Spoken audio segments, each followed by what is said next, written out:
You are doing all the right things, tracking, testing, supplementing, yet something still feels off. This week, I'm joined by Andrea Nakayama, functional medicine nutritionist and founder of the Functional Nutrition Alliance, who built a thriving wellness practice in midlife while raising a child and managing her own autoimmune condition.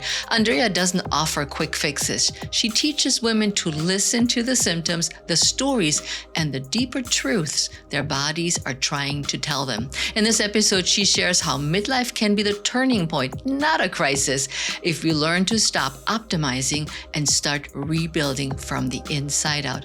If you ever wondered, why do I still feel off when I'm doing everything right? This conversation is for you. This is the show for midlife women who want to stop second guessing and start feeling strong, focused, and fully themselves.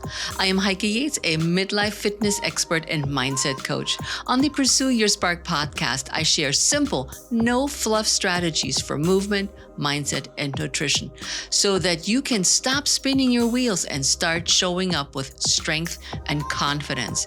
Because thriving in midlife doesn't start with perfection, it starts with one bold step. Strong, confident, fully you. That's how we do midlife. Hi, Andrea. I am super excited to have you on the Pursue Your Spark podcast, sharing a super important topic for our midlife listeners. Thank you for having me, Heike. I'm so excited to be here with you.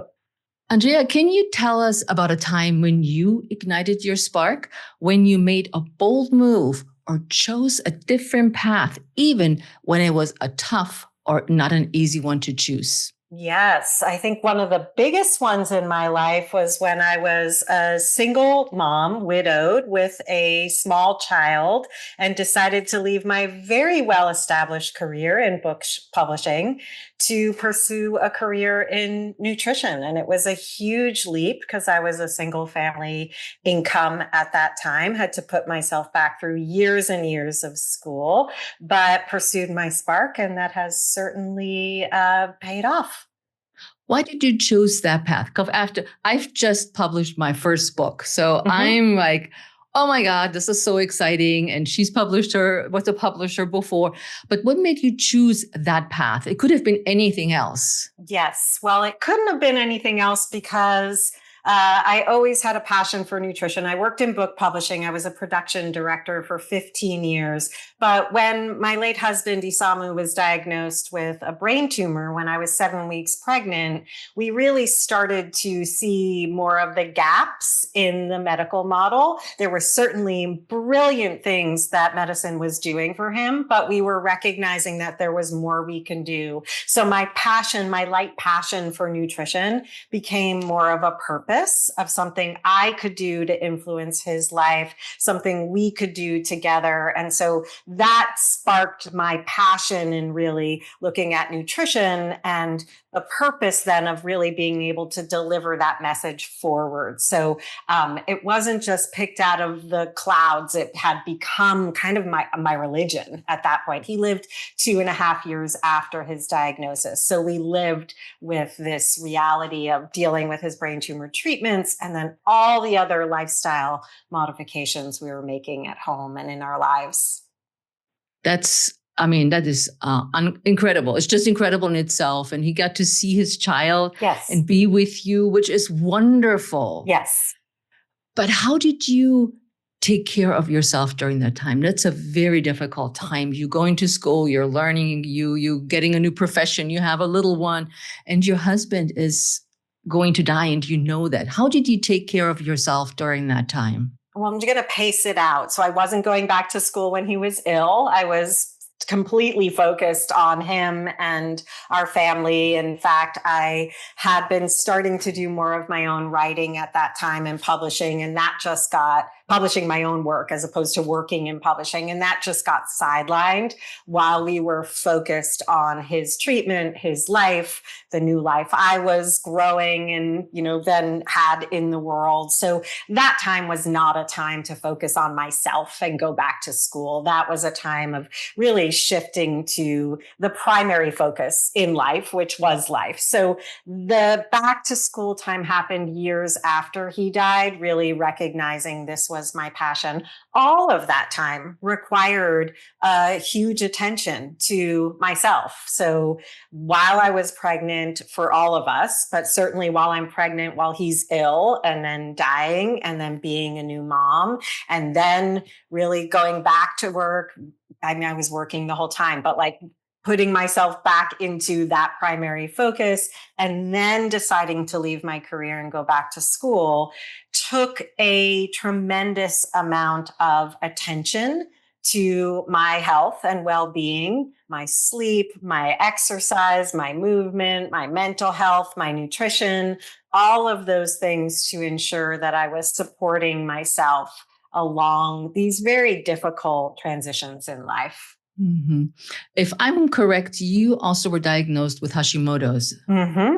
Yeah. Can you tell our audience what that is? Yes. So Hashimoto's is not so uncommon. So I'm sure more and more people are like, oh, me too. It's autoimmune hypothyroidism. So it's underactive thyroid that's the result of the immune system, autoimmune, attacking the tissues in my own thyroid. So any autoimmune condition is where our immune system kind of gets overreactive and starts to attack our own cells or tissues in our body. And the name of the condition is the area of the body that's getting attacked. So Hashimoto's is an autoimmune hypothyroidism.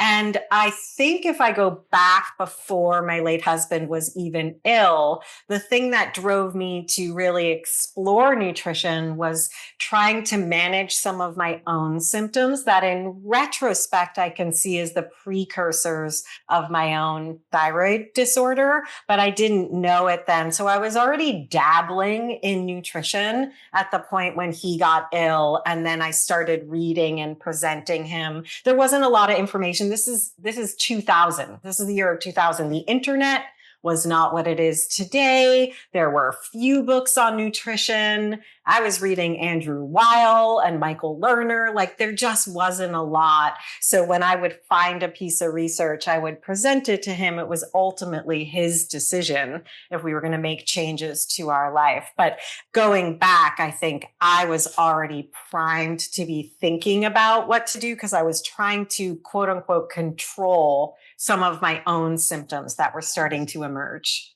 Yeah. You've started or got certified, or I don't know how to even say that, in narrative medicine. What the heck is that, Andrea? Yes. Yeah. So, after all this, I just want to catch us up to speed. I put myself back through many years of school. My undergraduate degree was in art and design. So I had to do all the sciences, put myself back through many, many years of school, became a functional medicine nutritionist, built a practice, built a school. I train thousands of practitioners from around the globe. But what I found, to answer your question, is that we are very fixated as a culture on what's going on in our body and what to do about it. So early in my career in functional medicine nutrition, I noticed people were very quick fix protocol focused. What do I do? What am I supposed to do? What's my diet? How much should I drink? Should I put electrolytes in my drink? What do I do? We then became, as a culture, as more information was available to us, very fixated on what was going on in our body. Is it my mitochondria, my telomeres, if we're talking about longevity? And what I realized in all my teaching and my studies is that we are missing a really important piece of the puzzle. So on the functional nutrition matrix that I teach into, there's what I call the story, the soup, and the skill. The skill is the what do I do about it? What do I drink? What do I eat? What should I sleep? What's my environment? The soup is what's going on inside of our body. And we know now everything's connected. The gut's connected to the brain. The gut's connected to detoxification, which supports our hormone balance. That's the soup. We're not a stew. We're not ologies. We are a big soup. But the piece that was missing, that I found missing, was the story, and recognizing that our histories impact that physiological terrain, that soup. So if we think of the functional nutrition matrix with the soup in the middle, it is influenced by, yes, all the things we do, but also by who we are. So I started looking for more that would help me understand the individual who is experiencing the things inside their body. That led me to the practice of narrative medicine. I studied and got certified at Columbia University as a practitioner of narrative medicine. And narrative medicine is really taking time to deeply listen and understand the human behind the symptoms. We are not our signs, symptoms, or diagnoses. We are people with signs, symptoms, and diagnoses. And this is one of the gaps I saw early on with my husband and his diagnosis. So narrative medicine is often engaging with humanities in some way, whether it's poetry or art or movies or something in the humanities that reveals the human experience, and allowing ourselves to be with that so that we can better be with our patients' stories. And as patients, so we can better be with our own stories. And by that, Heike, I mean not just the big T traumas, but the little threads of what moves me. Where do I feel belonging and not belonging? And how do I recognize those things, those me parts of me, as part of my healing journey, as much as the what do I do about it? You know, so many people that are listening to the show, and I have an expert like you on the show, they're like, oh, give me the things I need to do. What should I take? How much should I sleep? What supplements should I do? Or what is the quick fix that I can just do right now based on the episode that she's sharing? And I always love, like, a guest like you, is like, this is not the story for you to just get things done quickly, take that pill, be done, or have the magic potion. And I truly believe in what you have said too, is when I look at it from my perspective as a Pilates coach, when I train with people, whether it's virtual or in my studio here in Maryland, people come and they come to you with with a fabric. Mm-hmm. And they go and oh, I'm great. I'm feeling awesome. Life is good. And then as you start talking to them, you observe them, you see them breathing, you see them reacting to you. You know, there's something else going on. And the more they trust us, the more these layers reveal themselves. And just like you in your practice, this is how I coach. They may come in and looking for a kick butt Pilates workout. And in the end, we're stretching, we're breathing. Yes. We are talking about what's actually on their minds to help them heal and feel better, which has nothing to do with what they thought initially. Correct. They came to the class for, or the course, whatever it may be.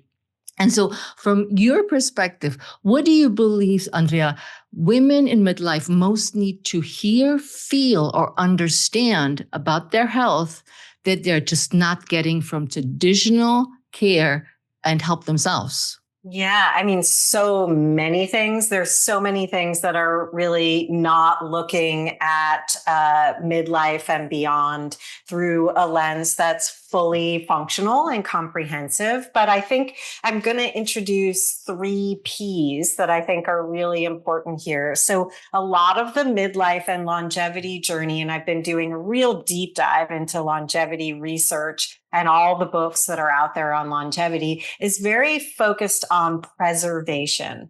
And I think preservation is important in terms of wanting to preserve our health. And that is about prevention. We need to prevent the big issues that we are more susceptible to as we age: neurodegeneration, heart disease, cancer, metabolic issues like diabetes. Those are the things that we become more susceptible to as we age because of entropy, because the body has been through more. But when we're focused on preservation versus prevention, we're looking to be who we were and to look like who we were, as opposed to recognizing that prevention goes with us as we go forward.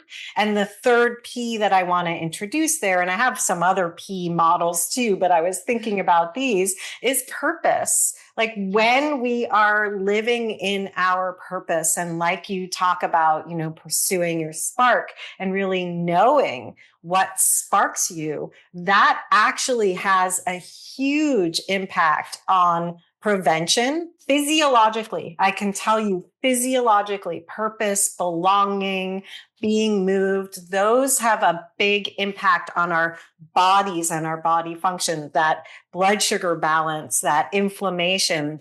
They have an impact there when we're focused on all the things being sold to us to go backwards. We are not allowing ourselves to spiral forward. We're spiraling back, and we're going to continually keep seeking, which keeps us in a sympathetic dominant fight or flight mode. And we're seeking something that we already lived, and we deserve to move forward for beauty and vitality and purpose to be something new at 60 instead of wishing for 40. And, we can go both ways in that equation. Yes, absolutely.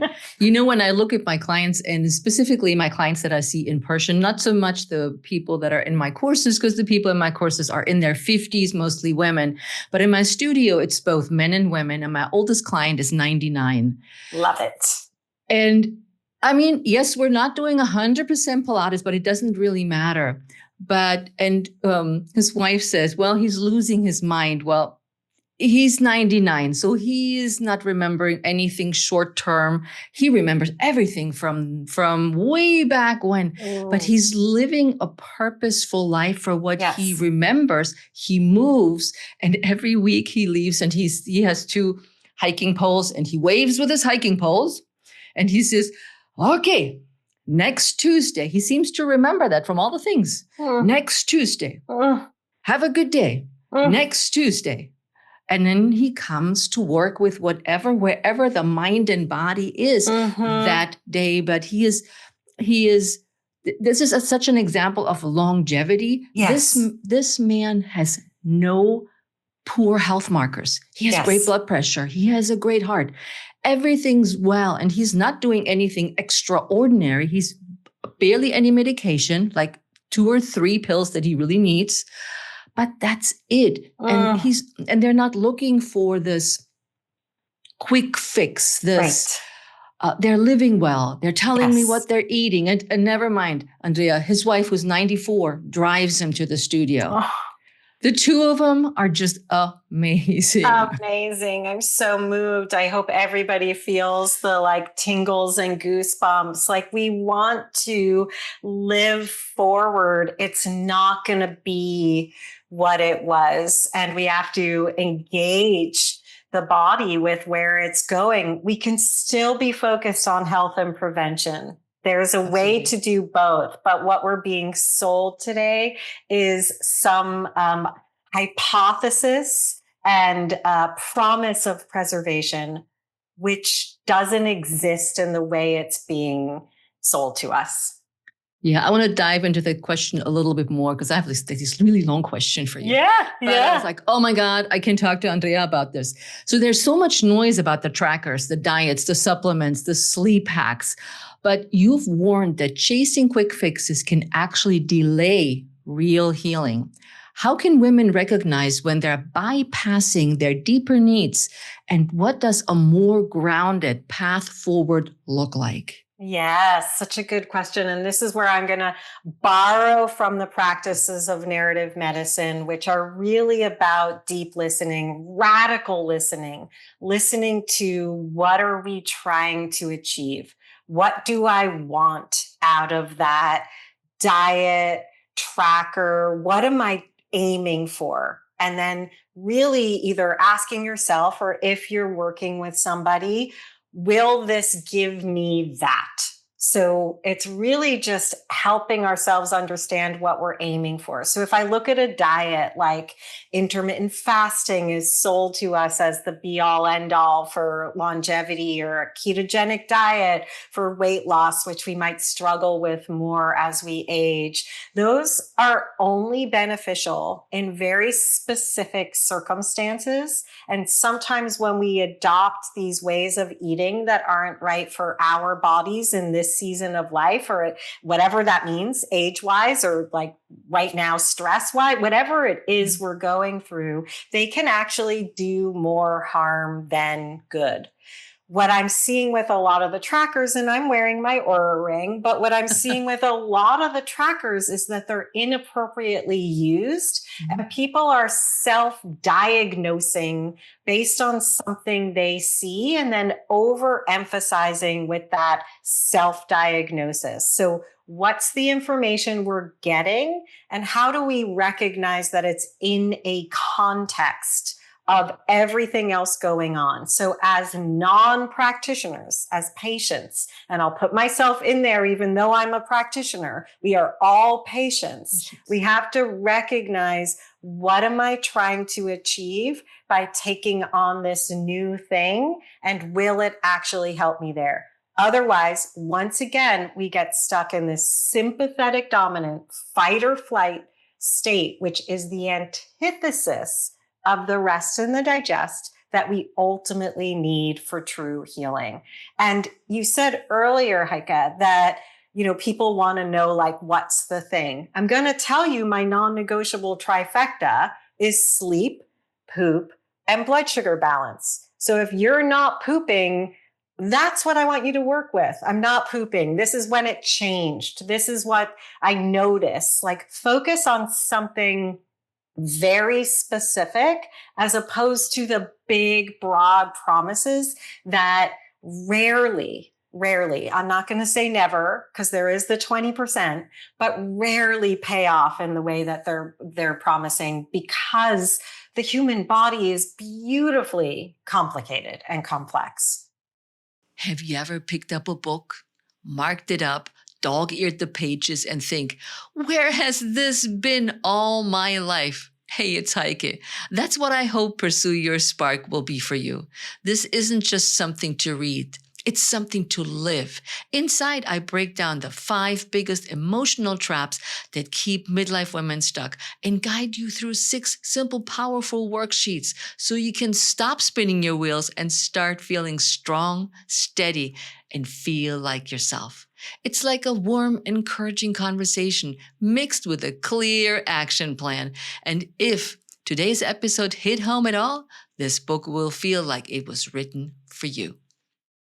Yeah, that's so very true, because everybody wants to fix everything all at once. They tackle all at once. And going back to our conversation, they're not really listening to themselves.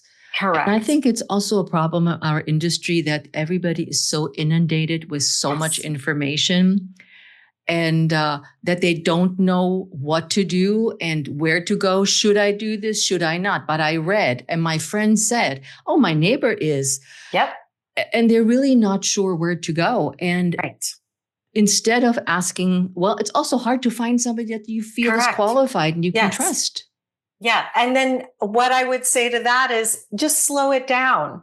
Just do what you know works for you. One of the principles that I invite people to think about, and I have 3 dietary principles, and I'm happy to share them all. But one of them is just know your yes, no, maybe list. Yes, this feels good when I eat this. No, whenever I eat too much fat or too much meat or drink coffee in the morning, whatever yours is, and know your maybe list. Yes, no, maybe. That's a good place to start. Just old school tracking. Then when you show up with somebody that you can have a conversation with, no matter what their scope is, you have some starting points for conversation around what you know works for you versus what we're told what that should work for you. And one of the things I just want to point out is, in my career in functional medicine nutrition, so 20 years now, I've watched us go through every cycle: high fat, low fat, high protein, wait a minute protein, amino acids, no amino. Like, I've watched it all. And what I really think is fascinating is that we live in an age where more and more people are sick and not getting better at younger ages, and yet more and more information is available to us. So if it was just information if it was just the tracker, just the supplement, just the diet, just that new and fancy test, we wouldn't be seeing this increase in the chronic health epidemic that we're seeing that includes midlife issues that aren't being addressed. And by the way, I'm sorry for all the people who are on bioidentical hormones, and I like them, but they're not the be all end all fix. And we're being sold this idea or this lie that if we just go on bioidenticals, again, we're in a preservation mode, and that's a different way of bringing hormones into your body than what your body used to do. It's going to feel different. It's going to look different for each and every one of us. Again, the body is wildly complex and complicated. And if we don't know, just slow down and figure out, what do I know works for me and how do I anchor there instead of chasing? I love the idea of going back to basics because that's how I teach in my practice. And I do teach intermittent fasting, but I also teach that it's not for everybody and Correct. not for everything. Yes. Like women ask me, will I lose weight? I don't know. I don't know Correct. you. I don't know your body. Yes. I started intermittent fasting when I was diagnosed with microscopic colitis. And I still have colitis. And fast forward, I went through exactly what you said. What can I digest? What can I not? What are my symptoms after I eat? How do I feel? How do I poop? Yes. Do I have diarrhea, especially after I eat brie? Yes. I knew all of this. So when I went to the doctor, they looked at me and said, oh, you have all of this? And I was like, yeah. So now what is your suggestion? What can you do for me as a gastroenterologist? But they were blown away that I had written down all these things over time, not just a day or two a week, but had know data. Thyself. Yeah, you knew yourself. And like you, I also intermittent fast. I wouldn't even call it that, but I, definitely like don't eat in a certain window of time. As a definition, yes. Yeah, but so when I say these things, I also just want to state that I'm not against them, like the bioidentical hormone therapy. It's just very individualized. And if somebody has blood sugar issues or a lot of stress, like getting to the place where something like intermittent fasting works for them is going to take time. And that's why we have to just be wary of the one size fits all. But like you, I do better now in my life with a longer window of not eating, which allows my body to go into the rest and digest state. So it's really like the yes and. All of these theories have a reason that they've been explored. Whether they're right for you and right for you in this moment is where we need to bring in the individual information. Absolutely. So, Andrea, you often talk about third and fourth acts in life. I haven't gotten to that part yet, although I'm 64, but can you share what's stepping into your own next act look like and how it reshaped your sense, identity, or purpose? Because we talked a little bit about the purpose at the beginning of this interview. Yes. Yeah. So I started to really think about these different acts as I released my son into the world in a bigger way. So I started to recognize, there's the period of life, and I'm going to use children. I know not all of us have them, but like as these seasons that we might mark. So there's the time in our life before we are starting families or at the family age. Then we have people and responsibilities that are in our household. I thought of the third act when my son left for college, where he's still in the bubble of another institution and it's still held, and I'm still parenting even though he's out of the house. So I'm an empty nester, but we're still like holding hands at an institutional level, and there's another place that expects him to show up every time. When he moved to Asia and then came back and is figuring out his own life, he's 24 now, I realized that there was a whole role that I had really been holding on to, that role of a parent that was no longer required of me in the same way, that my role was shifting. It's not that I'm not a parent, but he didn't need me anymore. He was choosing me, but he didn't need me anymore. And that recognition for myself of a role is leaving me here. And for me, in my situation, it was just he and I, and his raising him was a commitment I made to his father, who is no longer here. So I felt like, oh, there's an end of a chapter here. And the loss of that role was very challenging for me to come to terms with. And meanwhile, I was watching my friends in their 60s, turned 60, who may have worked in more creative corporate jobs, no longer be desirable hires anymore. Mm-hmm. And I was starting to think about this shift in role, and that for us in our generation, we've held a lot of roles. All of us as women have held a lot of roles different than generations before us who may have paved the way for us. But those roles start to fall away or not be so identifying. And that made me think, wait a minute, I'm not done. I'm not done, but what is this next act? And who am I in this next act when these roles, even if some of them aren't changing, are kind of by societal norms being changed for me. And so for me, the fourth act was really a time to say, how do I re-identify myself? What parts of me do I want to bring back online? And I don't mean, I mean online within me. Like, who was I as a girl, as a younger woman? What parts of myself do I want to reignite as I kind of spiral around this next iteration of self and pick up pieces of myself that maybe now have more time to come back out while I'm kind of reinventing, but also reflecting. So that's what I think of as the fourth act. We're not done. We are not done at 60. Oh, God, no. I mean, I just wrote my very first book, but I would never have thought that I would ever write a book. And I started, and it's like, okay, why not? Why not me? And also in my book, I talk about what you just talked about. It's like, we're not done, but we want to feel like ourselves, whatever that new self is.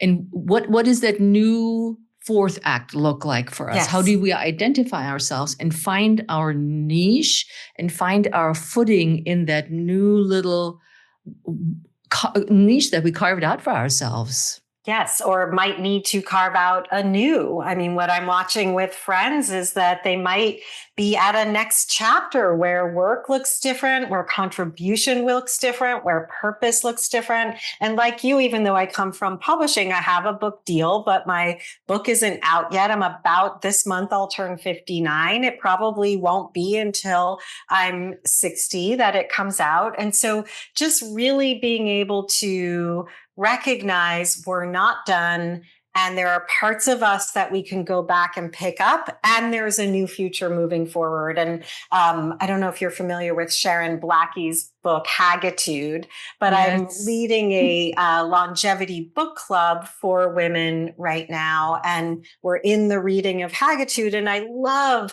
Sharon Blackie's use of the visual of a spiral. It's not preservation in that we're returning to an old self. We're going on and picking up parts of ourselves from a new perspective. And I think that's just a really beautiful visual. I agree.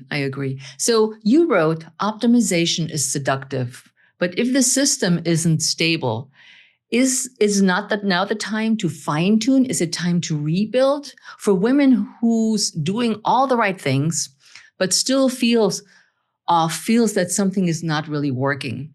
What does it actually mean to rebuild and not fall into this seduction?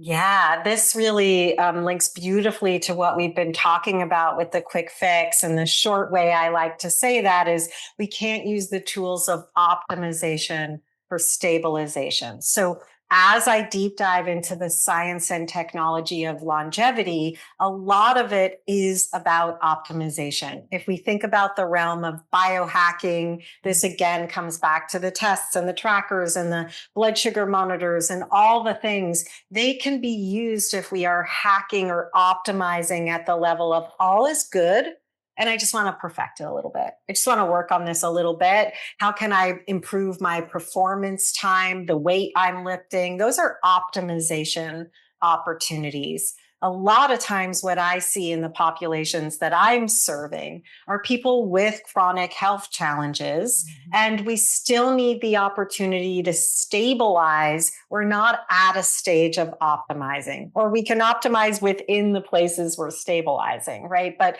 if the immune system isn't stable, if the digestive system isn't stable, if our sleep isn't regular and stable, we are then trying for something that's about a fine tune when the radio station, because we can say that because we had radio stations, isn't even coming in. It's not just about making the crackle go away. We got to get the radio station to come in. So this really brings us back to functional medicine nutrition, where we are making sure the systems, that soup that I mentioned, all the internal physiology is working and working in concert to the best of its ability, given all that you are working with at this moment. And we might need to think about that in a slow and progressive way versus that quick fix to handle it all. And all at once, too. All at once, yeah. Which becomes a diet or something we can't sustain. And then we're off that and on to the next thing. And this is about life and lifestyle, and also life and lifestyle and living. Like the story you told about your 99-year-old client and his 94-year-old wife, there's also joy and experience in their lives. And we don't want to forego that in favor of some narrow road of restriction that we think we're supposed to be walking in order to preserve ourselves. Absolutely. So we always ask at the closing, what's one way a woman listening to today's episode can pursue her spark, whether it's being strategic, purposeful, authentic, resilient, or knowledgeable? What would you offer somebody today? Yes, I'm going to go back to who you were as a child and just remembering the things that made you feel most joyful and in your flow when you were a little person, because there's some piece of that story that can come back into your world and be a part of the story of who you are still becoming. But it's that flow state that is our true essence that has a message for us. So as an example for myself, I danced as a little girl. I danced some as an adult too, but didn't do it for many years. And a year ago, I was like, I need to find a dance class. And now I'm so happy. 4 days a week, I'm going to a dance class, and I would do more if I could, but it allows me to come into a part of myself that I've forgotten in the busyness of life in the second and third chapters that I get to restore in that fourth chapter. So go back and see if there are messages in that little person. Oh, I know. I want to be an actress. Oh, there you go. Well, I think it's probably going to look more like public speaking, but There you go. And even with your clients, like you're on, right? There you go. Listening to your body is one thing. Trusting it enough to act, that's where most of us get stuck. Especially when that old voice creeps in, the one that says, if I can't do it perfectly, why bother at all? Yeah, that one. Next time, we're going to flip that script.